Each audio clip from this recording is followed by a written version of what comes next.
আসসালামু আলাইকুম প্রিয় ভিউয়ার্স, আজকে আমি দুর্দান্ত স্বাদের কাঁচা আমের টক ঝাল মিষ্টি আচার বানিয়ে দেখাবো। আজকের আয়োজনে আচার বানানোর সবচেয়ে সহজ এবং শর্টকাট পদ্ধতি দেখাবো।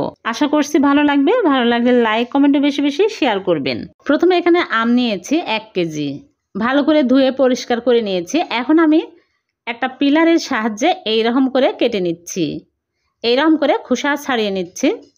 আপনারা চাইলে বডিতেও খোসা ছাড়িয়ে কেটে নিতে পারেন। এখন একটা নাইফ দিয়ে আমি এই রকম করে চাকা চাকা করে কেটে নিচ্ছি। এরকম শক্ত আম হলেই এই আচারটা বেশি ভালো হয়। এখন আমি বিচি বের করে নিচ্ছি।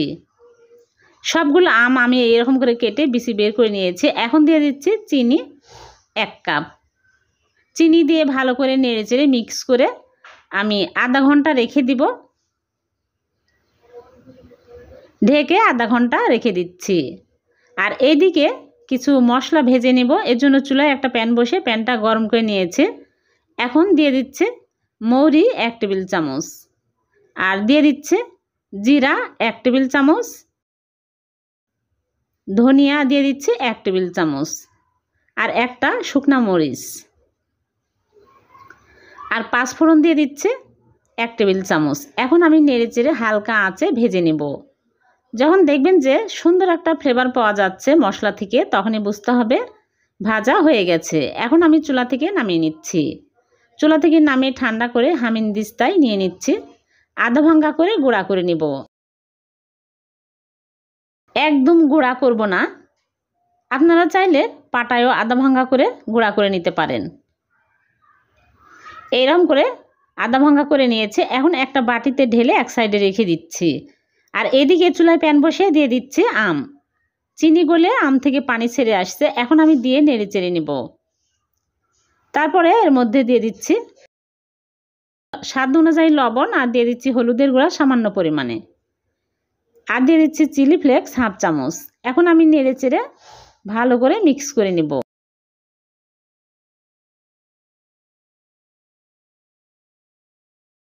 দেখুন আম থেকে পানি ছেড়ে আসছে। এই পানি নেড়ে চেড়ে শুকিয়ে নিতে হবে।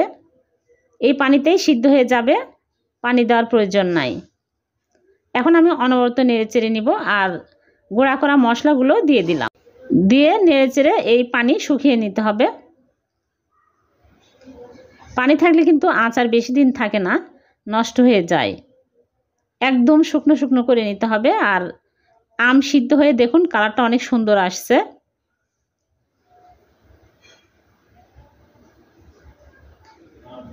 একদম শুকিয়ে নিতে হবে। এই আচার বানানো এতটাই সহজ, বাড়িতে না বানিয়ে না খেলে কিন্তু বুঝতেই পারবে না। খুবই টেস্টি হয়, অনেক সুন্দর কালার আসছে, আর দেখে মনে হচ্ছে অনেক টেস্টি হবে।